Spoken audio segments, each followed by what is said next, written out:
Құрметті аудан тұрғындары, биылғы жылдың 15 қыркүйегінен бастап ауданымызда санитар тазалау және сенбілік шараларын ұйымдастыруға арналған 2 айлық науқан басталған болатын.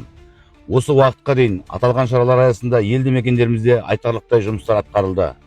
Бүгінгі күнге дейін 30 тоннаға жуық тұрмыстық қалдықтар жиналып, 82 көше тазартылды. Жалпы көлемі 33 тонна қоқыс шығарылды. Сонымен қатар аудан көлеміндегі 12 сквер, саябақ, бір архитектуралық нысан және 6 автомобиль жолында тазалық жұмыстары жүргізіліп, абаттандыру шаралары қолға алынды.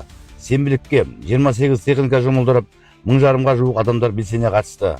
Осы жұмыстардың барысы жайында 10 рет ақпарат материалдары бұқаралық құралдарға және әлеуметтік желілерге жарияланды.